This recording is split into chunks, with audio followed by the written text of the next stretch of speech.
Et oui, un autre épisode de la Pléiade. On est en compagnie, encore une fois, de notre Français national. Bonjour. Ça va? Écoute, ça va. J'ai l'impression que le sujet duquel on va parler aujourd'hui va, en tout cas, est très intéressant. Ouais, ça reste un sujet qui, tristement, est très touché. Je pense que c'est plus que touché. Je dirais même que c'est rendu tabou. Ouais. Que c'est vraiment rendu quasiment quelque chose qu'on s'empêche de parler. Mm-hmm. Puis le non-sens dans tout ça, c'est que c'est quelque chose qu'il faut apprendre à accepter parce que c'est inévitable. Il n'y a rien que tu peux faire pour t'en sortir. Puis en tout cas, jusqu'à aujourd'hui, c'est une certitude que tu vas mourir. Parce que le sujet d'aujourd'hui, c'est la mort. Ouais, exactement. Comment faire... Le sujet va être la mort, point. Mm-hmm. Surtout la partie... je pense la partie d'acceptation.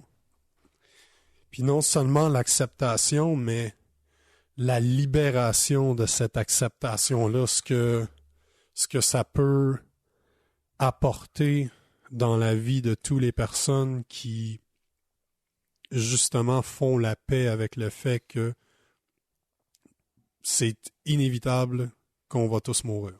Cette notion-là, là, elle est très très bien résumée dans la maxime latine Memento Mori. Memento Mori, en latin, ça veut simplement dire « Rappelle-toi que tu es mortel. Remember that you must die. » C'est une certitude. C'est intéressant, je trouve, que dans tous les livres d'histoire que je lis qui ont des centaines et des centaines d'années, tu vas en Grèce antique, que ça soit de l'hermatisme, que ça soit l'hermatisme que tu peux trouver dans du Kybalion, que ça soit la Bible, que ça soit dans tous les textes qui ont une certaine âge, puis on parle de milliers d'années, au moins 1000 ans. Okay, plus que ça. Ouais, mais on dirait que 1000 ans et avant ça, c'était très discuté, c'est des concepts philosophiques. La mort était qu'un concept philosophique à accepter. Puis à partir de là, c'était d'un coup que l'acceptation est faite, qu'est-ce que ça veut vraiment dire de ne plus avoir peur de la mort? Mm-hmm.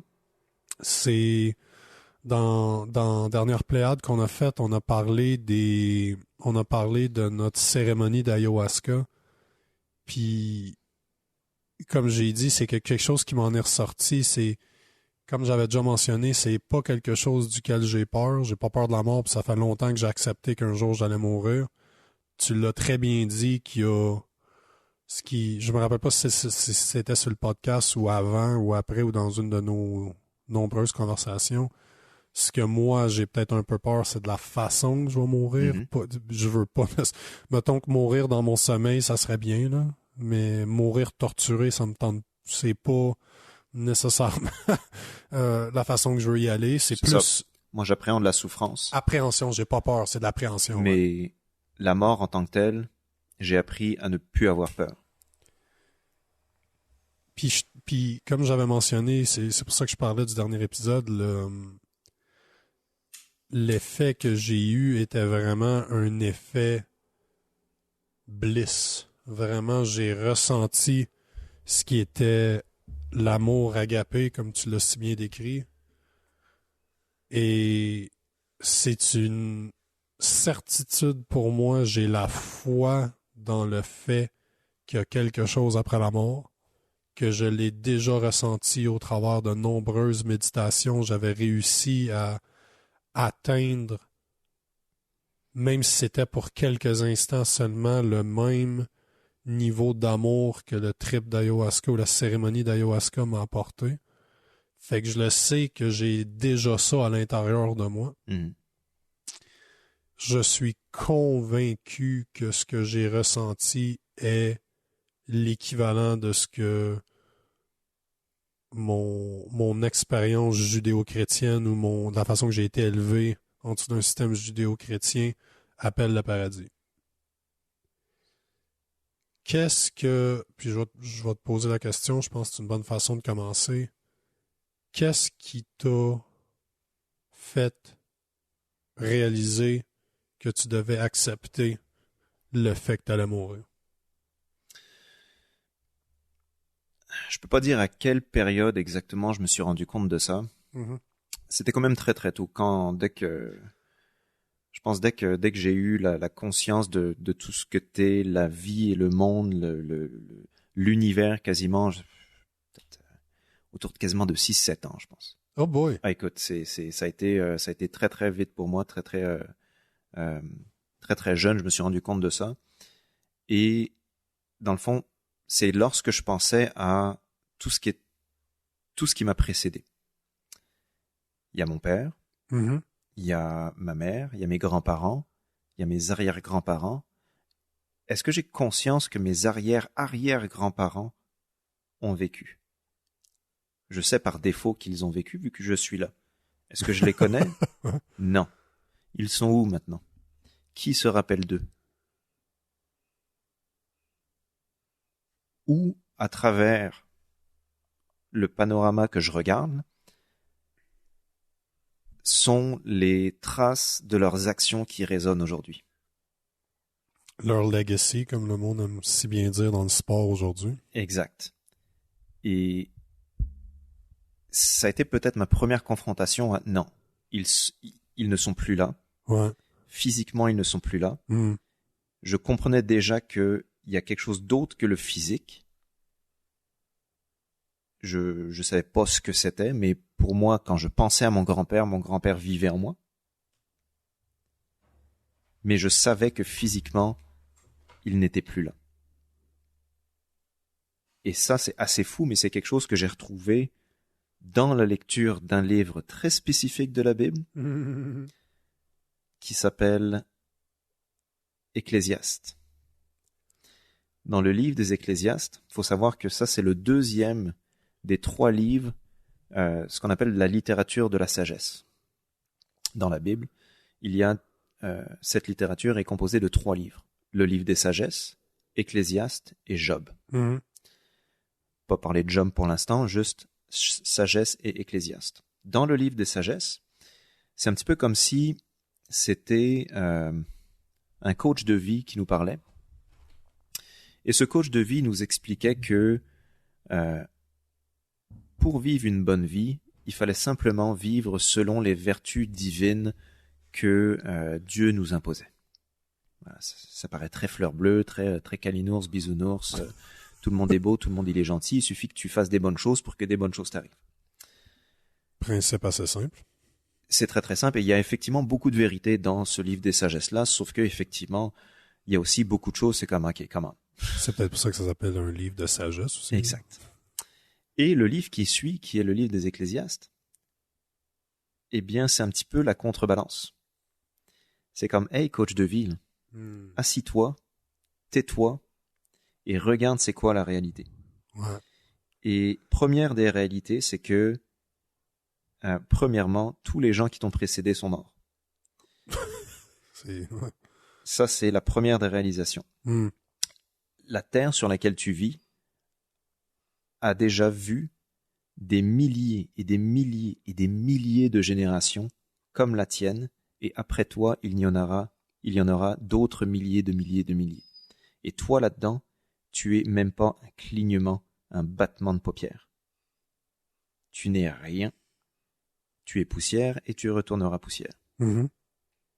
Deuxième des réalisations, c'est que ce que tu as en commun avec tous ces gens-là, c'est que tu vas mourir. Ouais. Un jour, tu ne seras absolument plus rien. Et l'humain a beau être le fer de lance de la nature sur Terre, on est capable d'accomplir les plus grands merveilles, les plus grands miracles quasiment, Ouais. ce qui nous distingue des animaux. Mais pourtant, une fois qu'on va être mort, on se retrouve exactement au même endroit que tous les animaux. C'est comme je sais que c'est à la mode ce terme, la dissonance cognitive, Ouais. mais on a beau être on a beau sortir du lot de tous les êtres vivants sur Terre, une fois qu'on est mort, là, on redevient exactement comme tout le monde. Même pire que ça, on est bouffé par eux. Pas notre enveloppe physique, en tout cas. Là. Exact. Et la troisième réalisation qui balance un peu une crotte de nez au coach de vie du livre des sagesses, c'est que, regarde, c'est pas vrai là, que si tu fais tout bien, il y a juste du bien qui va t'arriver. Il y a plein de gens sur Terre qui ont une vie très correcte, très sage, très codée par X et Y rituels religieux, et pourtant il leur arrive plein de marde. Et à l'opposé, tu vas avoir des criminels, des bandits qui baisent tout le monde et qui s'en sortent. Mais, encore une fois, le point commun entre toutes ces personnes-là, c'est que peu importe qui t'es, on va tous finir au même endroit. On va tous mourir. Et que, dans le fond, la morale à retenir de ce livre des Ecclésiastes, c'est que une fois que tu as compris que tu allais mourir, qu'est-ce que tu vas faire avec ça? Est-ce que tu vas choisir de vivre un petit peu en dehors des clous? C'est-à-dire vivre comme un bandit, comme un criminel, pour vraiment en profiter, parce que de toute manière, il n'y a rien... on s'en sort pas vivant de toute façon. On s'en sort pas. Ou alors, est-ce que tu vis comme un sage? Et ce livre-là, il préconise tout de même si, peu importe qui tu es, ce que tu fais, tu arrives quand même à la même destination, c'est-à-dire la mort. Le livre préconise quand même, malgré tout, de suivre un style de vie qui va dans le même sens que le livre des sagesses. Fait que de faire plus de bien que de mal. Exactement. Moi, ça rejoint beaucoup ce que dit Jordan Peterson par rapport à sa croyance en Dieu. Quand on lui pose la question, est-ce que vous croyez en Dieu? Bon, une fois qu'on a défini c'est quoi croire et c'est quoi Dieu, il dit, je sais pas s'il existe, mais j'agis comme s'il existait. Et c'est la leçon qu'on doit retenir du livre des Ecclésiastes. C'est peu importe ce que tu crois, de toute manière, tout le monde va mourir, mais vu que tu vas mourir, choisis la manière dont tu vas vivre. Et c'est toujours mieux de bien vivre que d'essayer de faire, de flouer le système. Qu'est-ce que... Fait que t'as pris... Fait que ça fait longtemps que t'as la notion dans ta tête que t'allais mourir. Mm-hmm. Ça, je pense que c'est la première réalisation à avoir, de vraiment comprendre que t'allais mourir. Je pense que c'est important aussi. J'y ai pensé. Je t'avoue qu'en étant plus jeune, j'y ai beaucoup pensé. Comme je me rappelle avoir 12, 13 ans, puis même, tu sais, 10, 13 ans, puis de vraiment le considérer, puis c'était tout le temps la nuit. Mm-hmm. Avant de me coucher, comme je suis dans mon lit, il fait noir, il n'y a pas de son, je suis laissé toute seule, puis j'en avais la chienne. De vraiment de réaliser qu'un jour, j'allais plus exister. Yeah. Puis il n'y a jamais... Tu sais, même si je dis que je vis dans une société qui est judéo-chrétienne, j'ai jamais eu un enseignement religieux, puis à ce jour, je suis pas quelqu'un de religieux, je suis pas quelqu'un qui va à la messe, je suis pas quelqu'un qui va à l'église. Je suis en train de développer une amitié avec un prêtre, par exemple. Ça jamais que j'aurais cru que ça serait passé, mais j'ai pas eu une jeunesse inculquée par l'église, par mes parents sont définitivement pas spirituels non plus. Fait que c'était vraiment un sujet qui était tabou parce que c'était pas parlé. Yeah. Ça aurait été plus facile pour moi d'avoir des conseils sur ma sexualité que d'avoir des conseils sur ta vie. Sur ma vie. C'est-à-dire ta mort. Exact. Fait que je me suis Hey, je me rappelle là, être dans mon lit en étant plus jeune, d'en avoir la chienne, là, d'imaginer le néant, Mhm, mhm. puis que ce néant-là, je serais néant un jour. C'est, ça va au-delà de notre capacité de compréhension.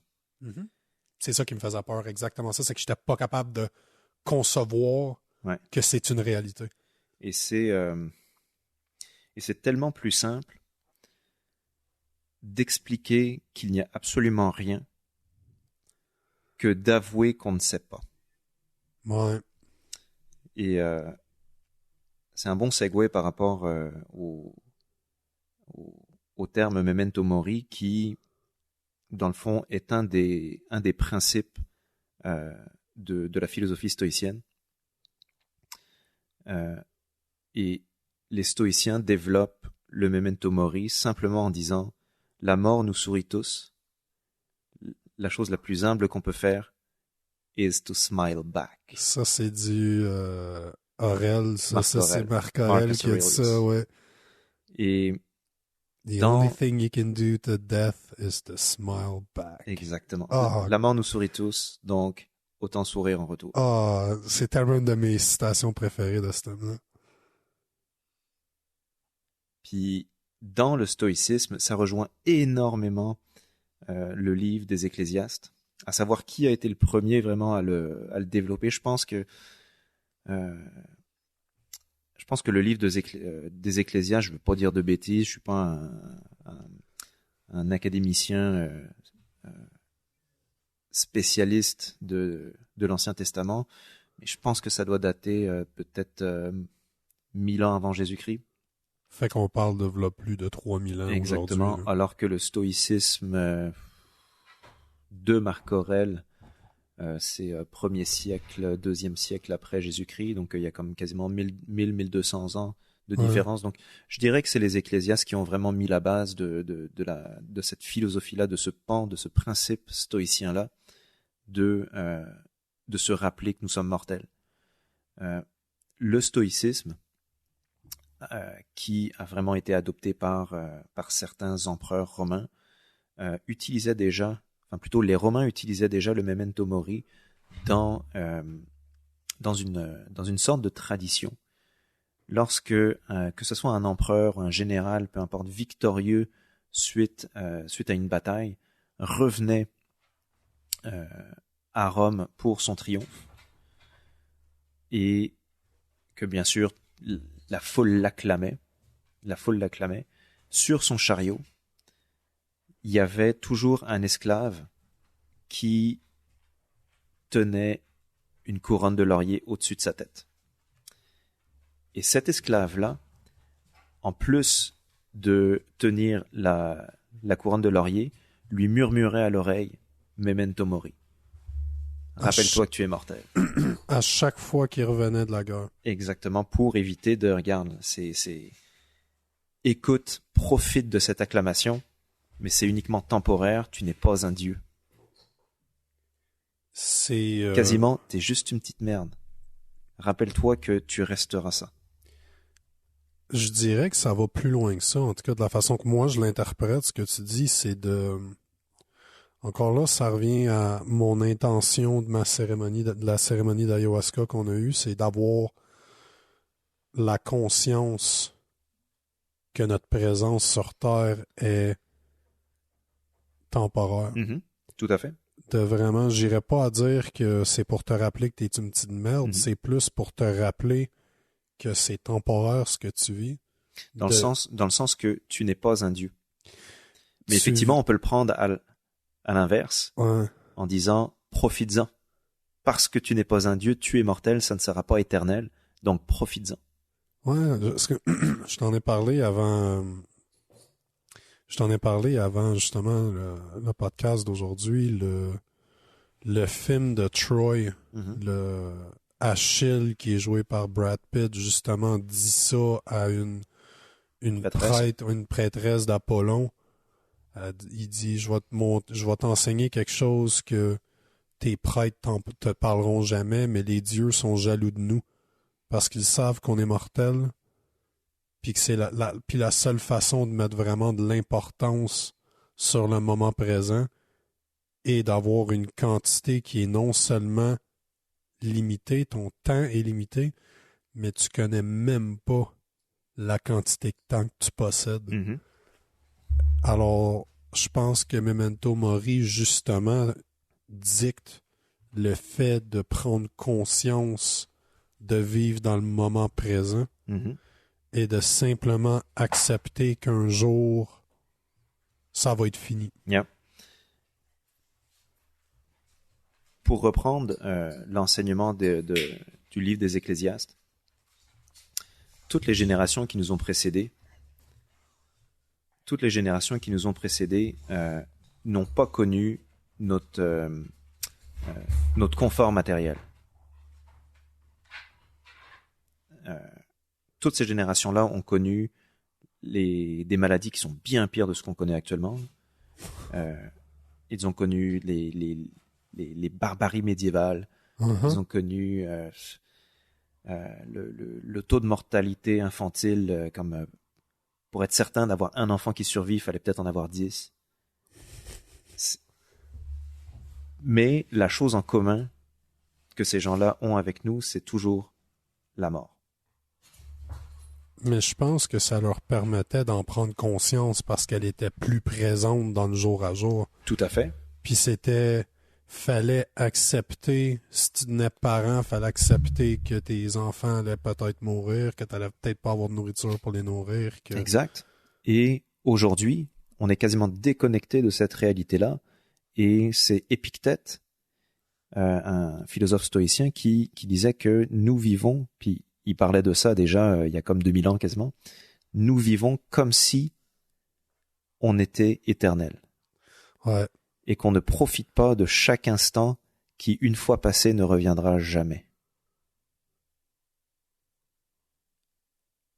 On est capable de binge-watch des heures et des heures d'affaires sur Netflix sans se rendre compte que ces heures-là ne reviendront jamais. On perd notre temps sur des futilités qui n'ont aucun sens. On attend pour des choses qui n'arriveront jamais et en même temps, on ne profite jamais de ce qu'on est en train de vivre tout de suite. Ouais, La vie, ce n'est pas ce qui va arriver et ce n'est même pas ce qui s'est passé. La vie, c'est maintenant. Mm-hmm. Et aujourd'hui, dans notre société, lorsqu'on pense à la mort, on met bien trop d'importance sur la manière dont on va mourir, c'est ça qui nous fait peur, et sur des choses complètement futiles, sur qu'est-ce qu'il y a après. Et les stoïciens stipulaient que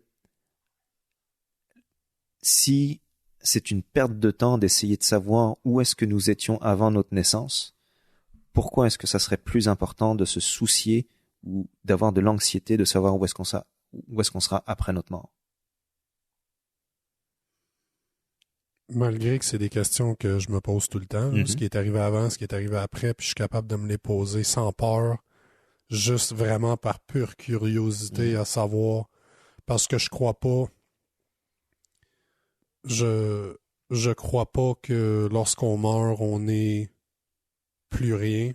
Je crois que tu appelles ça la réincarnation, que tu appelles ça retour à la source, que peu importe les mots que tu veux mettre là-dessus, je crois, puis je dirais que c'est une des choses sur laquelle j'ai la foi que c'est ce qu'on vit en ce moment, c'est temporaire, puis c'est simplement une vie de plusieurs que j'ai déjà vécu, puis que je vais continuer à vivre, que c'est un cycle qui est infini. La mort et la naissance et la mort est toujours et simplement juste circulaire.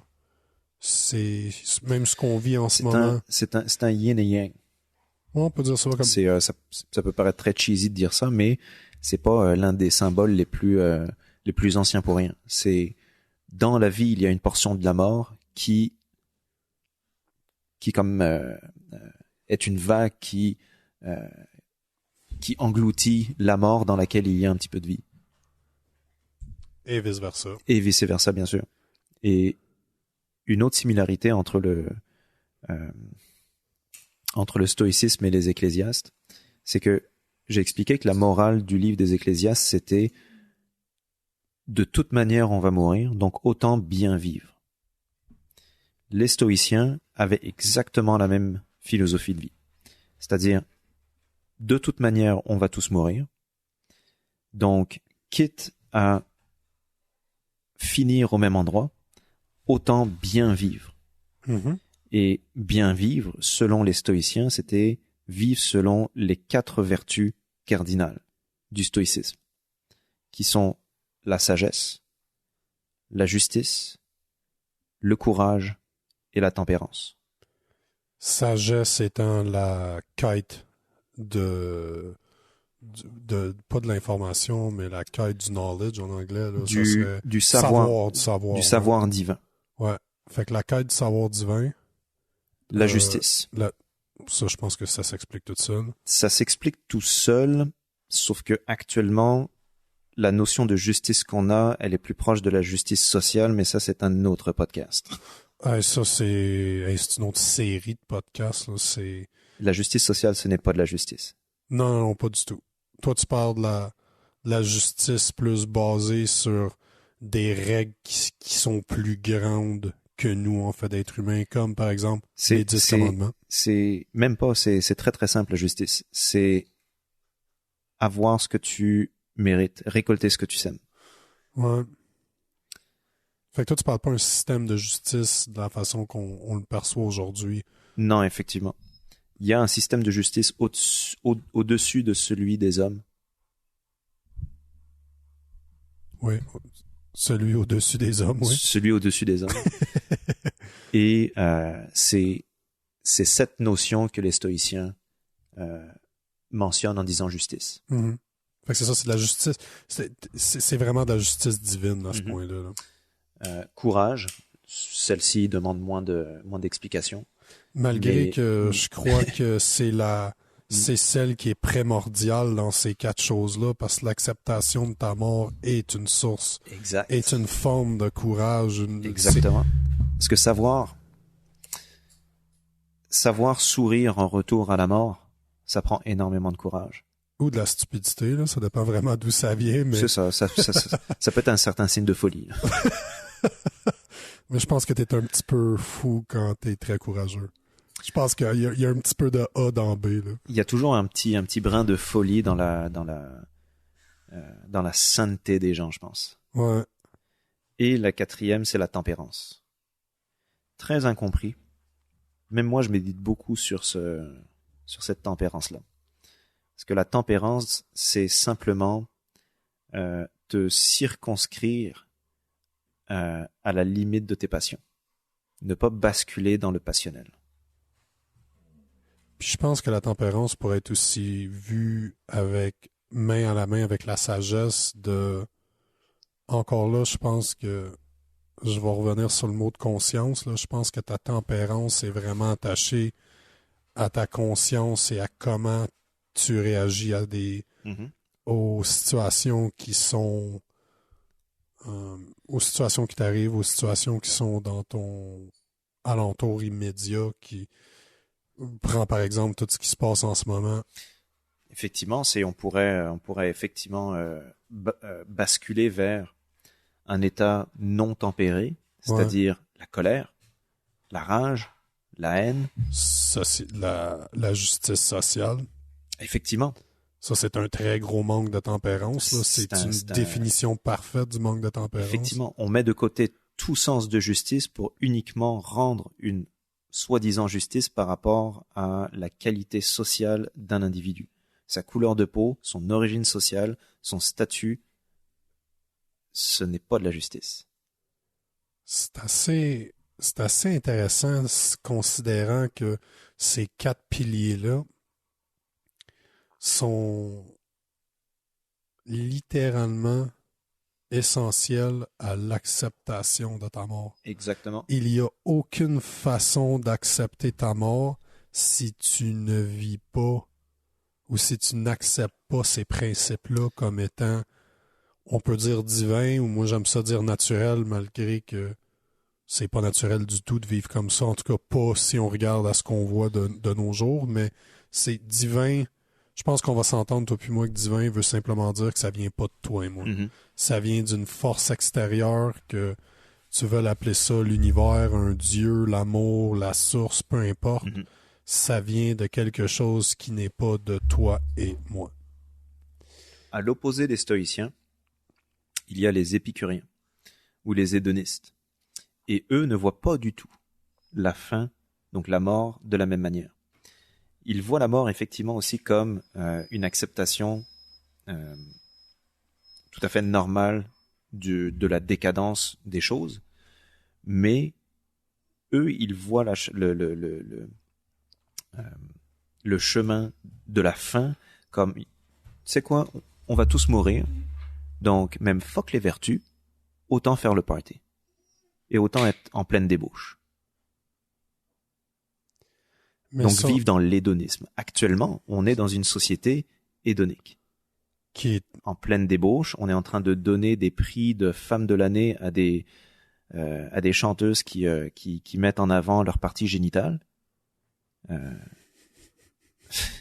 On est en train de nommer au Conseil de l'ONU des pays comme la Chine et le Pakistan ou peu importe. Je pense que c'était pas l'Iran. Je pense que c'était l'Iran puis la Chine. Et l'Iran sur le Conseil de la femme ou je sais plus quoi.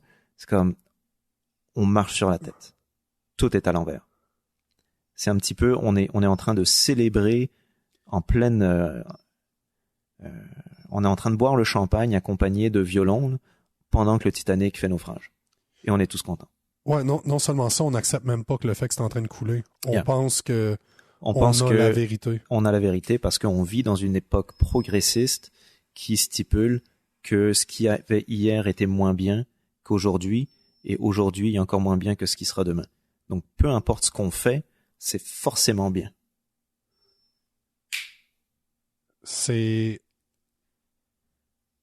porte à réalisation que sans l'acceptation, j'ai vraiment l'impression que la chose qui m'a changé en fait d'être humain a vraiment été l'acceptation de ma mort. Mm-hmm. Que ça a été la première étape. Je l'ai jamais vraiment pensé de cette façon-là jusqu'à là. J'ai vraiment l'impression que ce qui m'a changé au plus profond de moi-même était la journée. Puis comme tu as dit tantôt, j'ai pas un moment dans ma vie que je me rappelle où je l'ai accepté, mais j'ai vraiment l'impression que c'est la première pierre, c'est la première marche qu'il faut franchir afin de vouloir s'améliorer comme individu. Je pense que sans l'acceptation de ta mort, t'as aucune raison de faire le bien. T'as aucune raison d'avoir des vertus. T'as, comme tu l'as si bien dit, l'hédonisme. Je te garantis qu'on parle à ces gens-là, puis il n'y en a pas un de ceux-là qui ont vraiment accepté leur mort, qui ont fait la paix avec le fait que le temps leur est... Vraiment, il n'y a rien de plus beau qu'un sablier. C'est ça, je pense qu'au contraire, ces gens ont probablement accepté la mort, mais ils ne voient pas du tout le chemin à parcourir jusqu'à la mort de la même manière qu'un stoïcien. Moi, je dirais que... Qu'est-ce qu'on devrait faire cet été? On devrait aller se promener. On devrait prendre le micro que j'ai, là. On devrait aller interviewer du monde dans les universités. Mm-hmm. Vraiment, là, aller se promener. Là, puis... Non, mais c'est eux qui vont prendre le chemin. C'est eux la nouvelle génération. Mm-hmm. C'est eux qui demandent la justice sociale. Mais je serais curieux comme genre faire une expérimentation, ou je pense que c'est un mot anglais ce que je viens de dire là, mais de vraiment aller leur parler. Une expérience, puis de vraiment leur poser la question à savoir qu'est-ce qu'ils pensent de la mort. Mm. Est-ce que... Parce que je pense que d'un coup que tu as accepté la mort, comme tu dis, tu peux être stoïcien, tu peux être hédoniste, puis les deux voies sont très contradictoires une de l'autre, c'est vraiment des opposés. Mais pour moi, l'acceptation de ma mort me fait me pousse vers une vie où j'aimerais plus servir. Mhm. C'est là où j'en suis rendu aujourd'hui, et vraiment de me poser la question, qu'est-ce que je peux faire pour, vu que mon temps est limité, vu que je le sais qu'il faut que j'aie la conscience de vivre dans le moment présent, qu'est-ce que je peux faire pour aider les autres pour qu'ils aient la plus belle vie que eux peuvent avoir, puis qu'ils peuvent comprendre que c'est une vérité ultime qu'ils doivent non seulement accepter, mais se rappeler, le vivre, le comprendre, puis d'en être sûr que leur temps est compté. Je pense que ça, c'est quasiment un réflexe humain une fois que que tu as conscience de la brièveté de ta vie. C'est pas juste laisser un héritage, mais tu sais, on meurt tous 2 fois. La première fois lorsqu'on meurt physiquement, et la deuxième fois, c'est-à-dire la dernière fois que la personne, qu'une personne encore en vie se souvient de toi. Oui, absolument. Et c'est tout à fait humain, je pense, de vouloir prolonger ta deuxième mort le plus possible. Pourquoi est-ce que des empereurs se font construire des temples et des statues et peu importe, et même pourquoi est-ce qu'encore aujourd'hui on perpétue la tradition de nommer des noms de rues au nom de personnes que... Demande à Montréal, c'est qui Henri Bourassa? Aucune idée. Personne sait. Ouais. Même Champlain. Ouais. Personne sait ça. Ouais. Peut-être Jacques Cartier, mais demande-leur à quelle date est-ce qu'il a débarqué à Gaspé? C'est pas 1542? 34. 34? Demande-moi si tu sais pas. Mais ça me fait penser à un autre parallèle entre la pensée stoïcienne et le livre des Ecclésiastes. C'est, dans le fond, le premier principe du livre des Ecclésiastes, c'est se rendre compte, faire vraiment un step back et de voir tout le panorama du passé, du présent et du futur. Il y a effectivement cet exercice-là dans le stoïcisme qui est même quasiment une des bases du Memento Mori. C'est, je crois que ça s'appelle la contemplation d'en haut. C'est pas juste faire un step back, mais regarder tout d'en haut, aussi bien passé, présent, futur, mais aussi l'espace. Et se rendre compte de l'insignifiance de notre existence. Nous ne sommes à rien, absolument rien. Donc tout ce qu'on pense avoir beaucoup d'impact dans notre vie, une fois que tu fais cet exercice-là assez souvent, tu te rends compte qu'il n'y a pas grand-chose qui a vraiment d'importance. Sauf le bien que tu peux faire dans ta vie. Oui, parce disons que ce qui résonne sur tous. Ce qui résonne le plus, Ouais. ce sont l'application des vertus stoïciennes, bien sûr selon le stoïcisme. L'hédoniste te dira complètement l'inverse. Ouais. Que plus tu fais, je veux pas dire le mal, mais plus tu profites de l'instant présent jusqu'à quasiment en vomir d'ivresse, plus ça aura d'impact. Moi personnellement, je suis pas d'accord. On aura vite compris que je suis un stoïcien judéo-chrétien et je vais défendre ma philosophie. C'est vraiment de la façon que je le vois, c'est nourrit l'ego. L'hédonisme nourrit l'ego de l'individu. Le stoïcisme va essayer de justement, en t'apprenant que tu n'es rien, à quoi sert avoir un ego? Parce que justement, tu n'es rien. Mm-hmm. Oui, je dirais, il y a beaucoup d'ego là-dedans, ce qui pourrait résumer un petit peu la différence entre hédonisme et stoïcisme. L'hédoniste est un adolescent qui vient de découvrir l'alcool, le pot et le LSD. Le stoïcien, c'est cet adolescent-là qui en a fait assez, mais qui a maintenant 75 ans et qui a la sagesse pour comprendre pourquoi est-ce qu'il a fait tout ça. Et la sagesse de comprendre ce qui était bien et ce qui était mauvais. Puis à quoi servent ces choses-là Exactement. aussi? Parce qu'il y a des utilités avec tout ce qu'on a, il y a des utilités. C'est d'avoir la conscience. La sagesse et la conscience, ça va main dans la main. Et justement, cette personne-là qui a maintenant la sagesse comprend que malgré le fait que peu importe qui on est, on arrive tous à la même destination, on passe tous aussi à travers ce qui s'appelle la vie. Mhm. Donc cette vie-là, autant bien la vivre. Et bien vivre, c'est-à-dire appliquer les vertus stoïciennes. Dans l'étape après d'avoir accepté le fait que la mort allait arriver, j'ai réalisé personnellement qu'il n'y a pas de peur à avoir. Si on accepte que la mort arrive, qu'est-ce que ça sert d'en avoir peur? Parce qu'il n'y a rien que je peux faire, ça va arriver. Effectivement. Euh, dans la situation dans laquelle on se trouve, où sans aller, je veux pas nécessairement parler de... Je pense qu'on est tout au courant, peu importe où on est où dans le monde, peu importe où vous êtes quand vous écoutez notre voix en ce moment, on est tout impacté par des choses qui ne sont pas de notre vouloir. Mm-hmm. Puis tout ce que je vois présentement, des gens qui poussent les autres à faire des choses qu'ils ne veulent pas faire, est guidé par leur peur.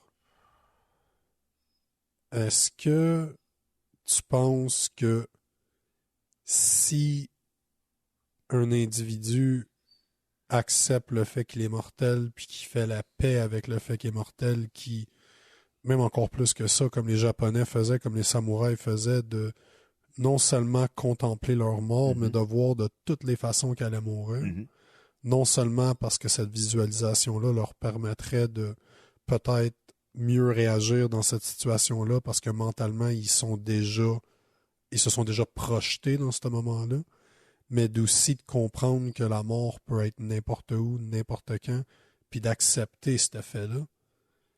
Ça faisait des guerriers qui étaient absolument courageux au fait que quand on réalise que la mort est non seulement inévitable, mais est une nécessité dans la vie, la peur doit, en association, se désintégrer. Tu peux pas, je ne crois pas, puis ça c'est mon opinion personnelle à moi, tu ne peux pas faire la paix avec ta mort puis vivre dans la peur. Pas juste la tienne, je pense. Là on vit une époque où non seulement on joue sur la peur individuelle des gens, mais on veut aussi culpabiliser certaines personnes sur l'éventualité de la mort des autres. Est-ce que, tu sais, le point où j'essaie d'aller, c'est le fait que si les gens acceptaient leur mort comme, j'ai déjà dit 1 million de fois, inévitable, ne crois-tu pas qu'on vivrait dans un monde où le style de réaction que les gens ont présentement, justement, de forcer les autres à faire des choses qui ne viennent que de leur propre peur, ne penses-tu pas que le monde serait extrêmement différent dans l'acceptation d'un virus ou d'une maladie qui peut te tuer à très basse fréquence, comme à très basse fréquence dans le fait que c'est 0.03% des gens qui vont l'attraper qui vont en mourir. Le fait que t'en as pas peur, que t'as pas peur de mourir, ça veut dire que tu devrais pas avoir peur de l'attraper.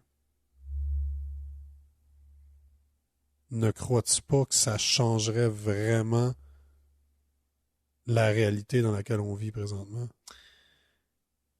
Absolument, puis ça démontre, je pense, les faiblesses d'une société hédoniste qui, soi-disant, est un petit peu YOLO. Ah, you only live once. You only live once, puis prenons tous les risques possibles, mais que dans le fond, tout le monde a peur quand même. Et personne ne veut mourir. Puis c'est ça que j'essayais de dire tantôt, c'est qu'ils ont peut-être que oui, ils ont accepté qu'elle allait mourir, mais ils ont...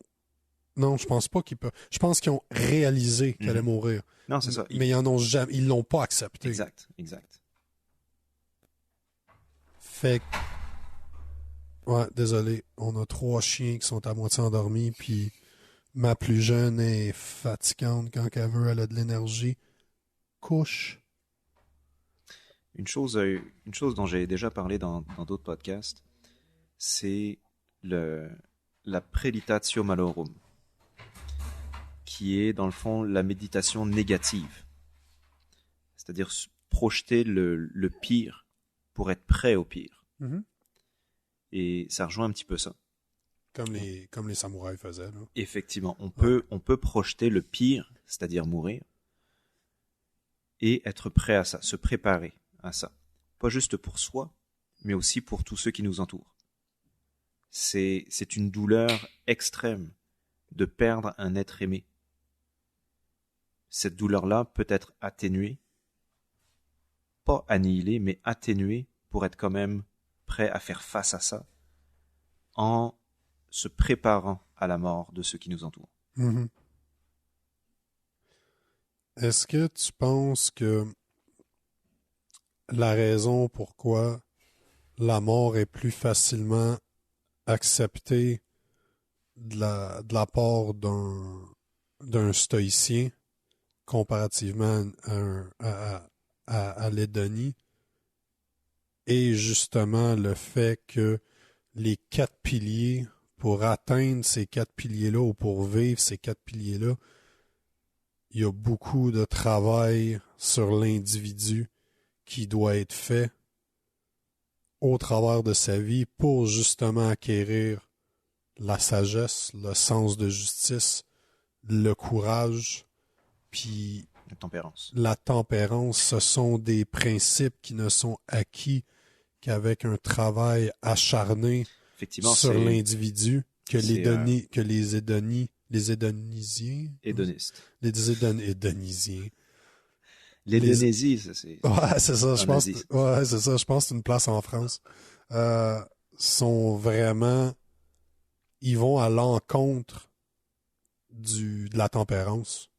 Ils vont à l'encontre du courage. Ils vont à l'encontre de la justice. Ils vont à l'encontre. Ben, écoute, je suis pas un spécialiste de l'hédonisme. Ouais.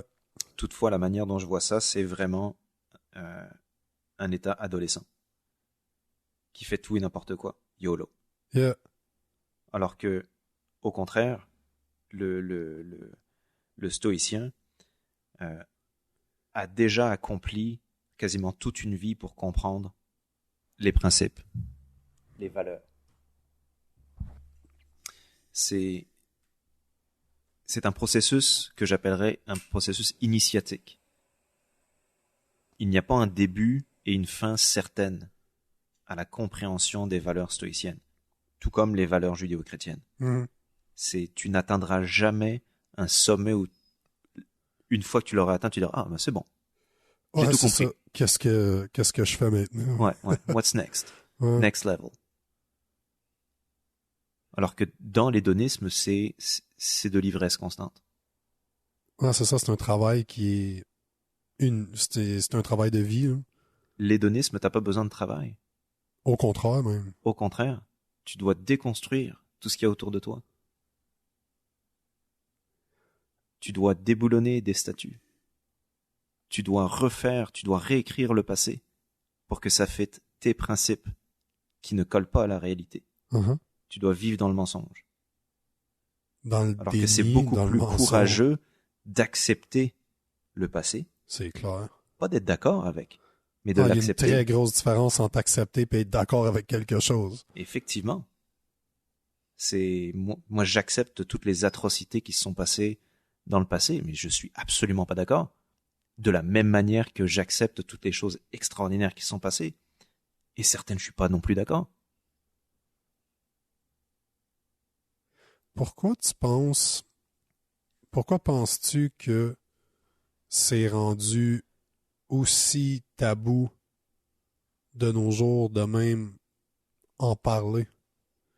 J'ai jamais eu un parent un mentor qui m'a approché pour me dire « OK, Nick, il faut que tu comprennes que ça va arriver. » C'est extrêmement important que tu y penses, que tu reflètes là-dessus ce que ça veut dire pour toi, que tu acceptes que éventuellement ton corps, ton enveloppe charnière n'existera plus. Pourquoi penses-tu que c'est tabou de parler parler de ça avec ses enfants, de parler de ça avec ses amis, de parler de ça avec ses proches, quand c'est, tu sais, une vieille expression qui dit que la plus grosse maladie que tu vas jamais avoir est la naissance. Personne survit. Non, c'est exact. Mais pourquoi ça en est tabou, l'acceptance de la mort? Pourquoi ça en est rendu à un point où on se ment? Je pense pas qu'il y a un meilleur mot que se mentir. Je pense que il y a l'image rattachée au caractère morbide de la mort. La décadence, la putréfaction, l'image de se faire manger par les vers. Mais ça, c'est uniquement l'état physique d'une enveloppe charnelle qui, de toute manière, ne t'appartient même pas. Puis elle est très temporaire d'une façon ou d'une autre. Elle est extrêmement temporaire. Elle est très faible aussi, hein? Elle est pas dure à finir. Là. Tous les 7 ans, tes cellules sont complètement régénérées. Là. Tu regardes une photo de toi il y a 7 ans, c'est même plus toi. Ouais. Cellule par cellule, il n'y a plus rien de cette personne. Donc, moi, je pense que c'est lié non seulement au dégoût morbide de l'état cadavérique de ton enveloppe charnelle, mais aussi au manque d'introspection qui est lié à une stupidification. Et ça, c'est complètement inventé. Ouais, c'est ça que j'allais dire, pas sûr. Le fait de rendre stupide la compréhension de la nature, de la science, de la spiritualité, de tout ce qui nous entoure. On préfère ne pas aborder des sujets qui sont très complexes à comprendre en disant « c'est bien correct ». De la même façon, on préfère ne même pas aborder des sujets qui sont pourtant essentiels à la vie, faire un budget, comprendre c'est quoi une hypothèque, une carte de crédit. On vit tous à crédit. Et la mort, t'es à crédit, c'est une belle carte de crédit. C'est une belle carte de crédit.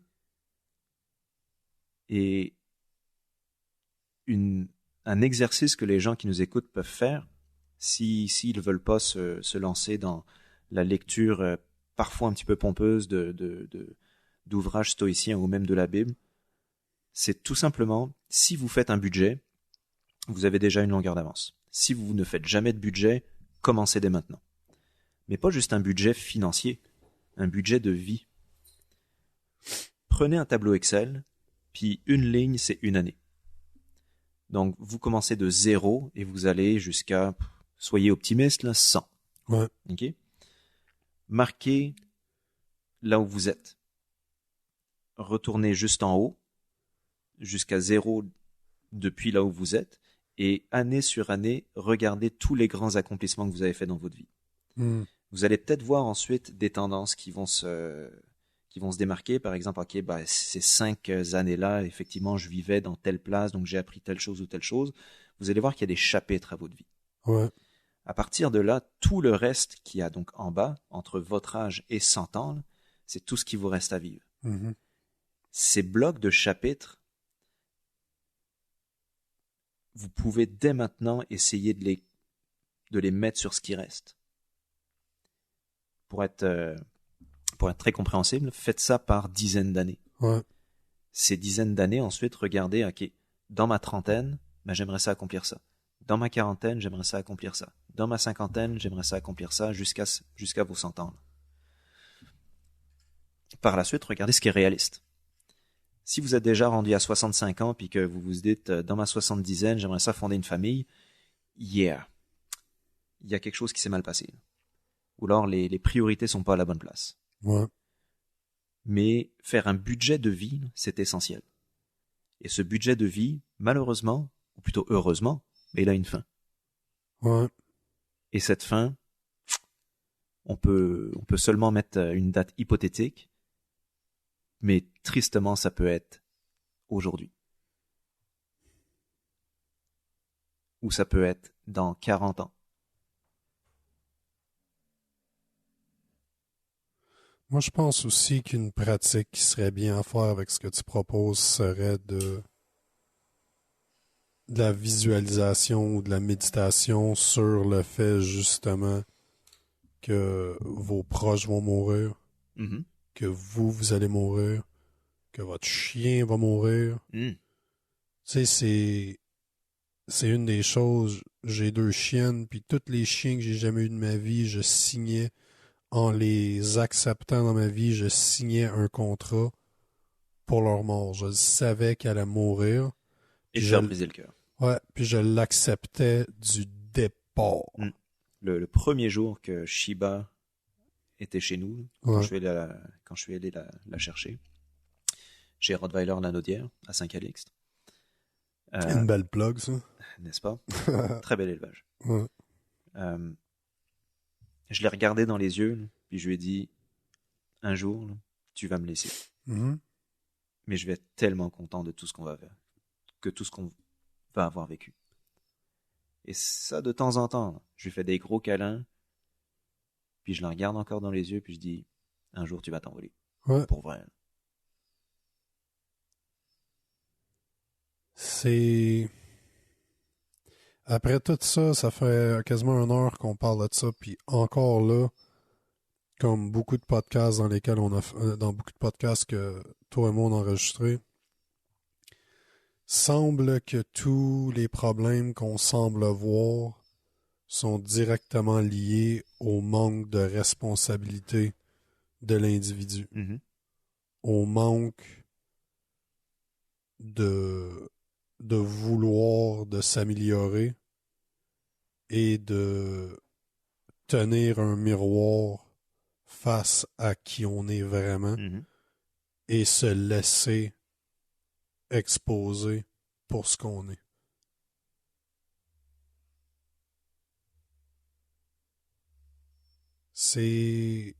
Ça me bafoue de savoir que la plupart des gens ne prendront jamais conscience de ce que c'est de vraiment vivre simplement parce qu'ils n'auront jamais travaillé sur l'acceptation de leur mort. Mm. Moi, j'ai un objet qui m'accompagne toujours. C'est une de mes bagues. Ouais, C'est une petite tête de mort. ouais.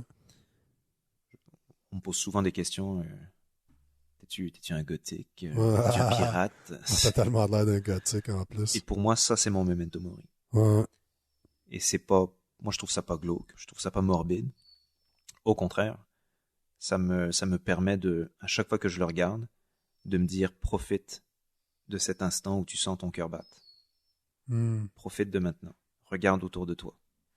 Profite de tout ce qui t'arrive, même si c'est mauvais. Profite parce qu'un jour, tout va s'arrêter. Et entre ce moment où tu profites et le jour où ça va s'arrêter, le chemin, tu dois absolument le faire. Donc autant le faire de la meilleure manière possible. C'est une très, très, très belle pratique d'avoir un objet, ça peut être un tatou, ça peut être peu importe, que tu peux utiliser pour justement te rappeler que ton temps est limité puis d'en profiter. C'est pas vraiment compliqué hein, quand tu y penses. Je dis pas que c'est facile, mais c'est très, très, très simple comme principe. T'as utilisé l'image du sablier un petit peu plus tôt. Ouais. Puis effectivement, c'est lorsque tu fais une recherche Google Images de Memento Mori, tu vas tomber sur des tableaux du Moyen-Âge ou de la Renaissance où effectivement tu vois une tête de mort, un sablier et une fleur. Ça, c'est la représentation typique de dans l'imaginaire artistique du memento mori. Le sablier, effectivement, pour signifier le temps qui coule. Pas juste le temps qui coule, mais que tu es forcément à un endroit dans le sablier.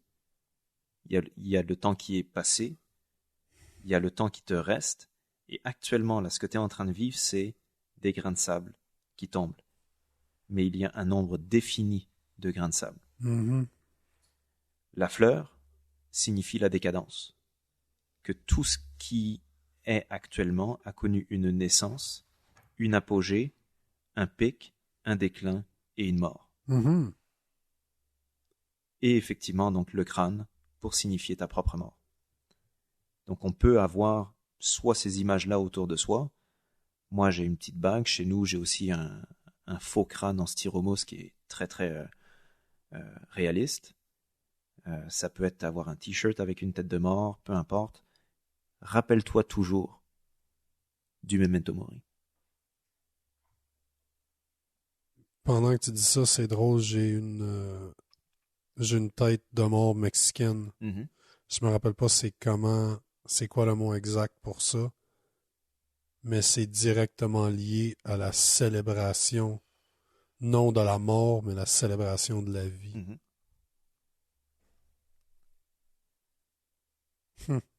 Très intéressant. Comme toujours, je pense ça fait un petit peu plus qu'une heure. Je pense qu'on va arrêter là. Mot de la fin. Ta-ta.